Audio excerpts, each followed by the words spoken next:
Carnage. This might be the scariest Carnage has ever been. In the Court of Crimson.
Hey, hey, Veles, what the are you doing? I'm sorry, but he said he'd spare me. He said he'd let me go if I helped.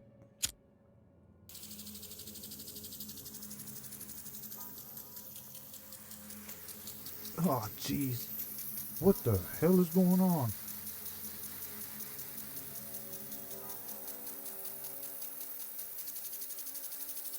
Ugh, what is this?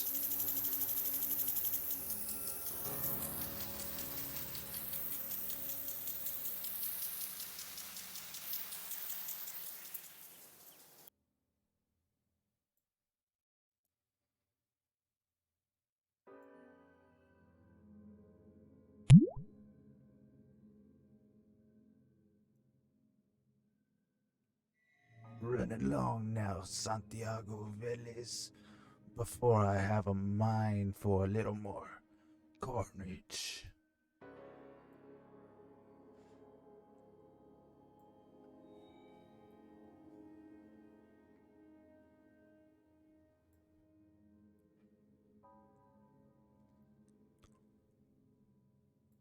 I knew someone would come eventually for me. I had my ideas, but if I had to guess, I wouldn't have picked you in a million years. Well, would you like to know my answer? Your answer? It's obvious Cletus Cassidy would have no reason to be here. You're looking for a host. My answer is yes. All you got to do is get the access cards from the guard captain there. Then it takes two to unlock the containment field. And that'll leave us with about 2 minutes before backup arrives and those gates open. So, do you want to do this? I mean, I'm not quite sure how this works considering my condition.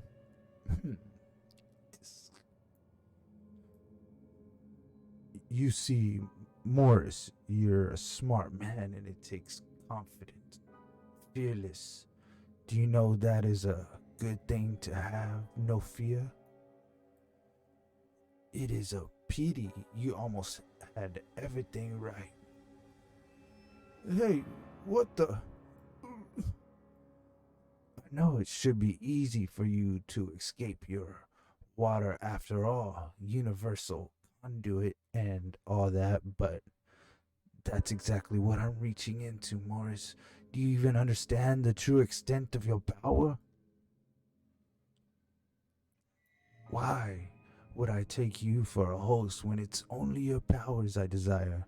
Why would I bond with you when all I need to do is pull you apart?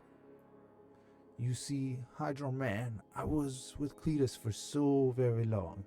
I've only recently begun to understand the full extent of my own capabilities without him. And I'm curious to see just how far they can go.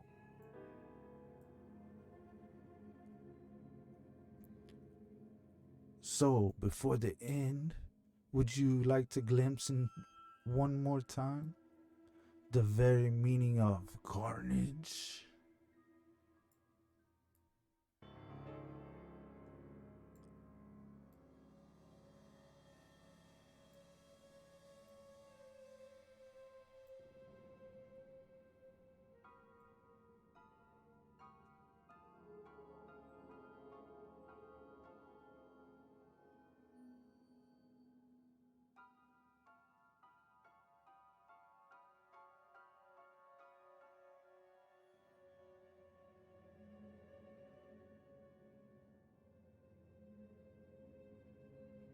You ever had one of those moments you're watching yourself rush headlong into disaster like some out of body experience?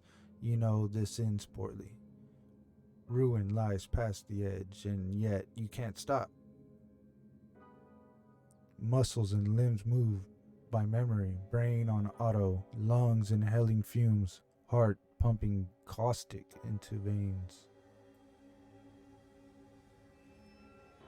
You think to yourself, screw it, if I stop, I'll have to go back. And what the hell do I have to go back to? And then plummeting through your personal cataclysm, you regret it.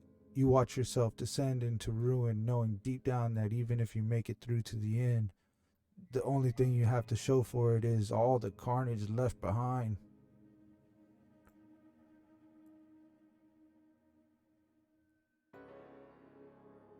I didn't see things turn out like this. Not at the beginning. At the beginning, I thought I'd had get my man. Well, if it isn't John gets his man shade. I thought something smelled funny around here. Must be your charming personality, Booth. Hey, detectives, you two gonna keep dancing out here? Cause I'd love to get my nose as far away from this place as possible. Oof, that's right. What's the lowdown, Sarge? Anonymous caller, a tip left before 6:30. Said there's an awful smell coming from the old abandoned fur factory on Del Rio. Officer arrived on site 12 minutes later. After they called in homicide, who called in special cases. And here we are. It's him, Booth. He's back. The artist. How are you so sure? It fits. I mean, any good copycat would have gotten the canvas right. But the staging, it's meticulous. Set up for a show. Framed so we have a dramatic view walking in. Then there's the added touch of fur coat in a fur factory. It all fits. This is our guy. Yeah, but the canvas is blank shape. And no fluids on scene. And no... You know.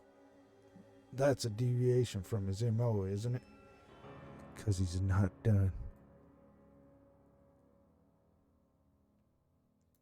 The stomach. Look at the stomach, Booth. It's not a deviation. It's an escalation. Hey, you. Get out from under there.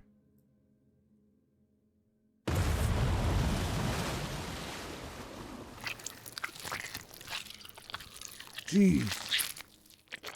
What the hell?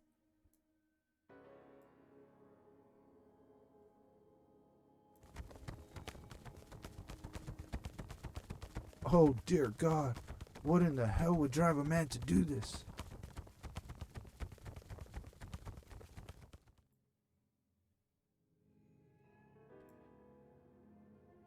It's the performance, the theater of it all. He's an exhibitionist, showing off. But he didn't call the press, left an anonymous tip, no letters, no coded messages. He's not doing it for us or for the public attention. No? Then who, John? Who's he calling to?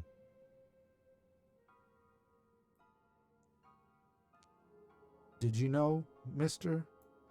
Speakman? Did you know what my father said about his profession?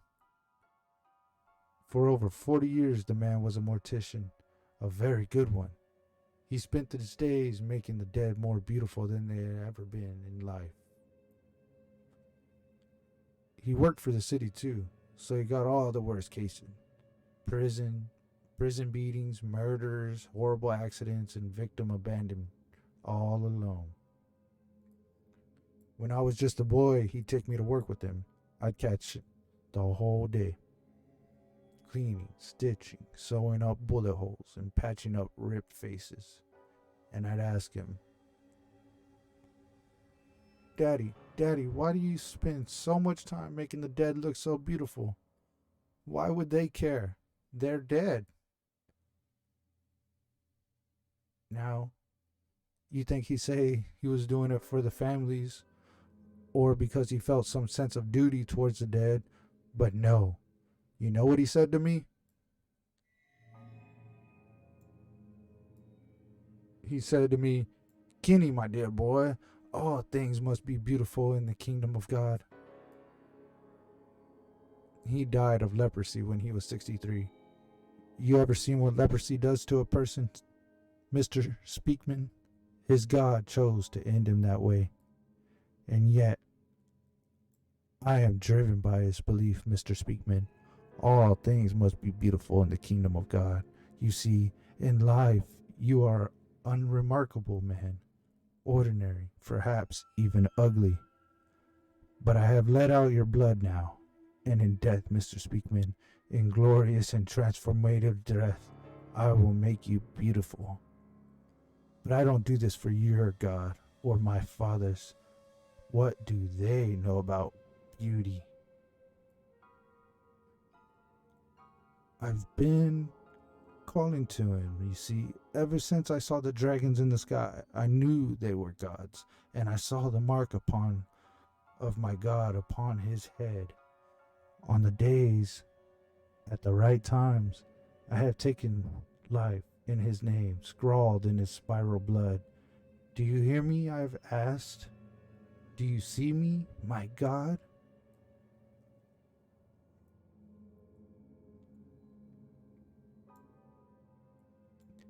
Kenneth, you've been a busy boy, Kenneth. Such favor you with your mutilated life, such bloody gusto and joy and terrible beauty. And then you scrawl that damn spiral all over it every single time. Are you calling my name, Kenneth? Did your mother never tell you stories about calling terrible things by their name? Are you a fan?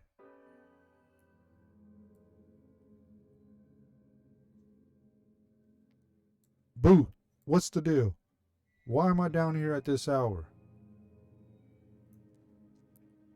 EMTs brought in a Dave Speakman. Found him half naked on the corner of Belvedere, almost bled out. They stabilized him, got him blood.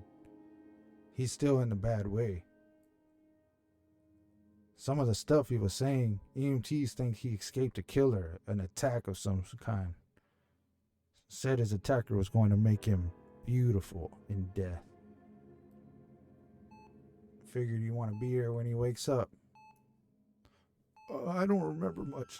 They say I lost a lot of blood. I used a scalpel to cut myself free, but he was already gone.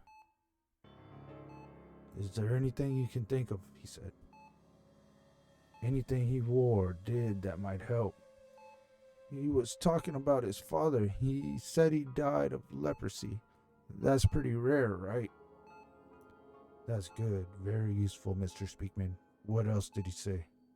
I can't remember. He was talking to someone else. There was someone else there. The devil. The devil was there, detective, in the flesh. And he kept asking the devil to take him. I followed you and your work for so very long. But there were rumors that Cletus Cassidy is gone. It's just you now, by yourself. Just Carnage. I was hoping to be your next host. Curious, such a curious little deviant you are. But Cletus was special, and without him, things have changed. Changed. Perhaps I could just stick a sharpened finger deep into your ear and wiggle it around a little, turn your brain into mush and leave you to rot in your own filth. Then again, please, I have a long journey ahead of me and I miss Cletus chattering. You've gone to such lengths to follow me around and show me your work. In the South Bay Industrial District warehouse, it should be rude not to show you mine. Thank you for bringing me here. It's glorious. Beautiful. Beautiful. I have never heard it described that way, but there is, I suppose, some truth in that. What do you think, Hydro Man? Do you feel beautiful? No, I imagine you don't. But there is a beauty locked within you, Morris Bench. All I have to do is reach in, all the way down into the essence of what you are, into the molecules and atoms that make you up. Water, an infinite medium whose true powers you have even begun to comprehend. It has made you what you are, and now I take it for my own. You see, Kenneth, I am no longer bound by the trappings and yearnings of Cletus Classity or any man. All that torture and pain and flesh and blood, I admit I enjoyed it, but that's Cletus repercussions. We each have our own obsession, and I am yours, and you're probably someone else's. We have a name, Booth. Neely, Kenneth Neely, only son of a mortician who died of leprosy back in 2012. I've been looking at prior rental records, and he's traveled around to all places. There are probably bodies we don't even know about, but it's almost like he's following someone else, and there's always a pattern, Boo. I'm going to take a look around the industrial sector, check on some hunches. But I want to escape these meager ambitions, Kenneth.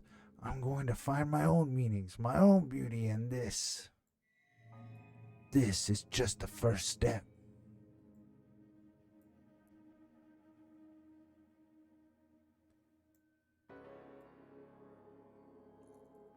So, tell me, Kenneth, why would I weigh myself down by bonding to another host?